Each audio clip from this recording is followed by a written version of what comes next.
पत्रकार बंधूंचं मी या परिषदेमध्ये स्वागत करतो आणि आपले सर्वांचे आभार मानतो की आपण एवढ्या तातडीच्या नोटीसवर आपण सर्वजण जमा झालात. आपले सगळ्यांचे आभार मानतो.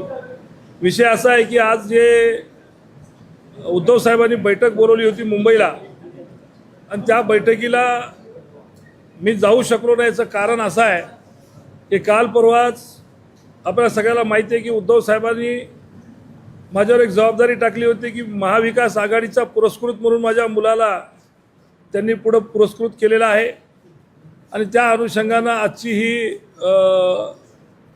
निवडणूक आपल्या इथं जे नांदेडमध्ये चालू आहे. आता एक 4 दिवसावर मतदान येऊन ठेपलेलं आहे आणि आपल्या सर्वांना माहीत आहे की बरेचसे मतदार हे बाहेरगावी गेलेत किंवा इकडं तिकडे गेलेले आहेत. त्यामुळं प्रत्येकाला शोधून आणून किंवा त्यांच्या घरापर्यंत जाण्यासाठी हे खूप कमी वेळ पडतोय आणि त्या अनुषंगानं मी साहेबाला विनंती केली होती की जर जमत असेल तर मी इथंच प्रेस घेतो आणि जर आपण म्हणत असाल तर मी तिथपर्यंत कसंही करून येऊन जातो. पण माननीय उद्धव साहेबांनी मला सांगितलं की इकडं आपल्या इलेक्शनवर फोकस ठेवा आणि हे इलेक्शन संपल्या किंवा मधामध्ये कुठे टाईम भेटला तर येऊन जा. माझं रोजच उद्धव साहेबाशी बोलणं होत आहे.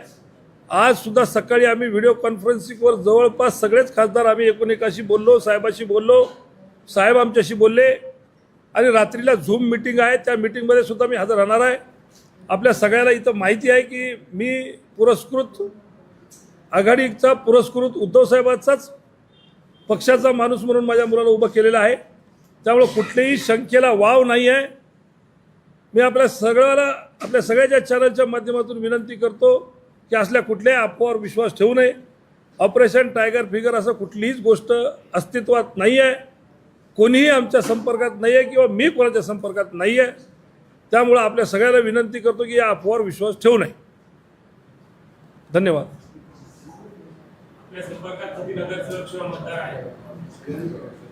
पाहिजे तेवढे आहेत, बस झालं. दुसरं काय करणार.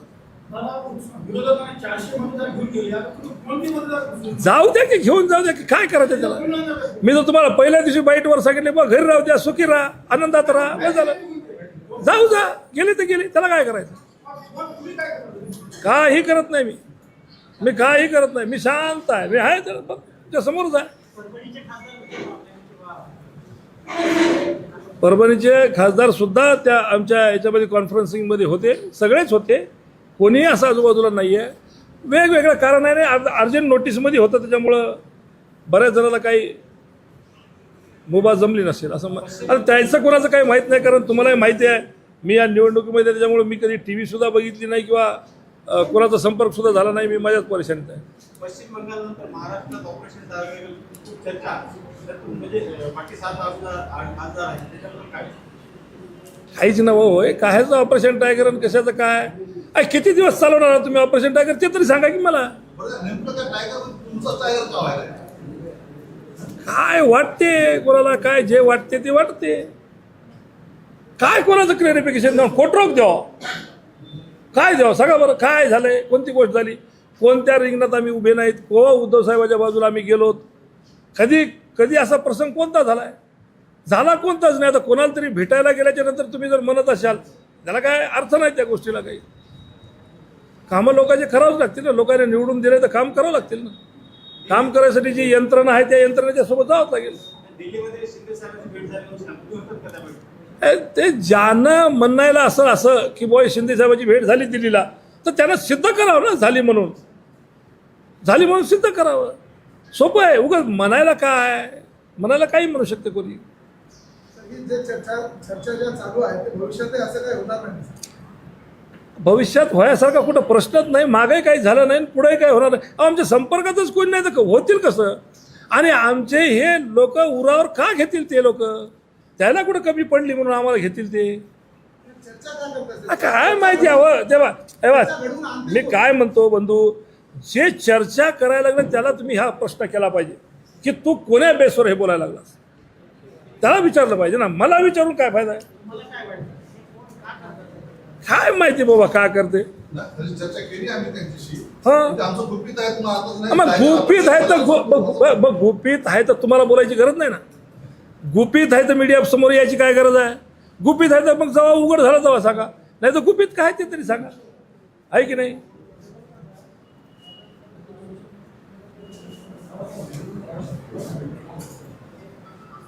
मंत्रिपदाची चर्चा चालू आहे. मंत्रिपद देणार आता चर्चा चालू आहे. पंतप्रधान पण देणार नाहीत का? बघा जमलं तर ते पहा ना, मोठं जेव्हा काहीतरी दिलं तर थोडंसं घेऊन काय करा. हा पंतप्रधान दिलं तर न जायला काय झालं? हा न जायला काय झालं? बिलकुल जाऊ की. ऑपरेशन टायटलमुळे मातोश्रीवर बैठकांचं सत्र वाढले. असं नाही आहे, मातोश्रीवर हमेशाच बैठकी चालूच राहतात. आम्ही पण हमेशाच जातो. मी कोणा बैठकीला गैरहजर होतो सांगा बरं? सांगा बरं मी कोणा बैठकीला गैरहजर होतो?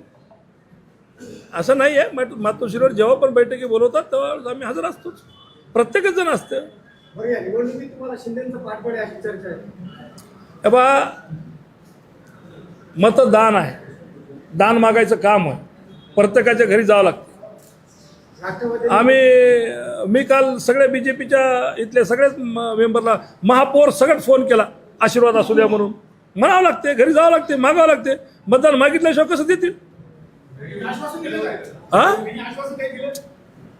कोण नाही म्हणून तोडावर कोण म्हणते? सगळेच मतात देतो म्हणून देतील ते देतील, नाही देतील ते नाही देतील. हा नाही हो, घरी नाही गेलो, दूरध्वनीवर. तुमचा विषय नाही, व्यक्तिगत नाही, पण आदेश झाला. संपूर्ण महाराष्ट्रामध्ये जे 12-17 निवडणूक, 12-13 निवडणुका होणार आहेत आणि सगळ्या ठिकाणीच घोडे बाजार मोठ्या जोरात चालू, सगळ्याला चर्चा आहे, म्हणजे काही लपलेली नाही. आणि सगळेच नगर महाराष्ट्रात अख्खे नगरसेवक इकडे तुम्ही इकडे आहेत. मग ह्या परिस्थितीमध्ये आपण कुठली रणनीती आपण घेणार आहात की आपण आपला मुलगा यशस्वी झाला पाहिजे? एक मस्तक दोन हस्तक आनंद. देतील तर देतील, नाही तर नाही देतील. गरीब माणूस आहो आपण, काय करणार आहे? दुसरं काय देणार? विरोधी पक्षातला माणूस आहो, शेतकरी माणूस आहो, कोणती एक फॅक्टरी नाही ना, कंपनी नाही ना, काही नाही आपलं, दुसरं काय आहे? पण लोकाला एक चॉईस असला पाहिजे, म्हणून चॉईस आपण आहोत. आघाडीतर्फे उभे आहोत, आमची आघाडी सक्षम आहे. ठीक आहे. वंचित बहुजन आघाडीच्या उमेदवारांनी तक्रार केली आहे की नगरसेवक पळविले किंवा नगरसेवकांना गायब केलं आणि आम्ही स्वतः भेटायला गेलो तर कोणी भेटत नाही. तर नगरसेवक गेले कुठे म्हणून त्यांनी याच्याकडे ऑब्झर्व्हरकडे तक्रार दिलेली. या प्रकारात तुम्ही काही करणार का?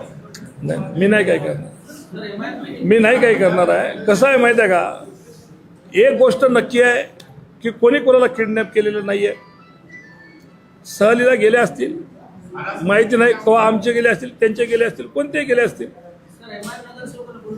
काय अहो, मी सगळ्यालाच बोलतोय, मी सांगायला ना, एमआयएम काय, बीजेपी काय, कोणते काय, मतदान आहे राजो, सगळ्यालाच बोलावं लागेल ना, सगळ्यालाच बोलावं लागेल ना. सगळे नगरसेवक थेट माझ्या संपर्कात आहेत आणि ही निवडणूक एकतर्फी होणार आहे असं अशोक चव्हाण काल म्हणाले. आता ते माजी मुख्यमंत्री आहेत, त्यांना बोललेले असेल तर त्यांच्या वक्तव्यामध्ये असेल पण मतदार तो ठरवेल ना, आहे की नाही? संपर्कात असणं, मी काय म्हणलं की मी पण सगळ्यालाच फोन केले, जवळपास 450 पैकी 400ला मी फोन केले असतील. मग मी म्हणलं पाहिजे का की माझ्या संपर्कात राहतं म्हणून सगळे?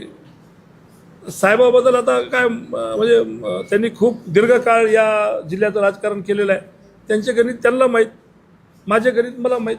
संपर्क व्हायला का उमेदवारांसोबत? हो झालं आहे माझा. जवळपास मी सांगितलं तुम्हाला की 452 पैकी जवळपास 400 तर लोकांना माझा झालाच असेल. आकडा आता काय असं सांगता ना एवढ्याला तेवढ्याला, पण जवळपास 400 लोकांना झाला असेल संपर्क माझा. घ्या, जाऊ दे की, काय त्याला फिरून येऊ द्या ना. सर 400 पैकी किती जण मतदान देतील तुम्हाला वाटतं? जेवढे देतील तेवढे देतील, जाऊ द्या ना, काय त्याला. साहेबांचे किती आवाज मोठं वाटतं तुम्हाला? आता साहेब पुढे आहेत म्हणलं, किती आवाज मोठा वाटतं? बा प्रत्येकाला आपणच लई मोठा वाटते, त्यामुळे मी दुसऱ्याचं काय म्हणू? आव्हान मोठं आहे का सर? आव्हान मोठं आहे. अरे आव्हान आहे असं का करायला? काय निवडणूक आहे, त्याला असं कसं लाईटली कसं घेता येईल? त्याने घेता येत नाही, मला घेता येत नाही. मोठ्या माणसासोबत टक्कर आहे. माझा मुलगा काय 25 वर्षाचा आहे, त्याचा काय विषय आहे? त्याचा तितकं काय मोठी गोष्ट नाही. जिल्हा बँकेची काय सेटलमेंट आहे की या निवडणुकीत? जिल्हा बँकेचा याचा काय संबंध? सेटलमेंट आहे असं नाही. हे बघा, जिल्हा बँकेवर आजपासून नाही, माझ्या वडिलाच्या काळापासून आम्ही जिल्हा बँकेवर आहोत. स्थानिक स्वराज्य संस्थेमध्ये हमेशा आम्ही जिथं पुढंच राहिलो आहोत, कवा राहिलो आहोत, आज पण पुढे आहोत. त्याचा काही विषय नाही. धन्यवाद. कृष्णा पाटील काय बोलायचं का? नाही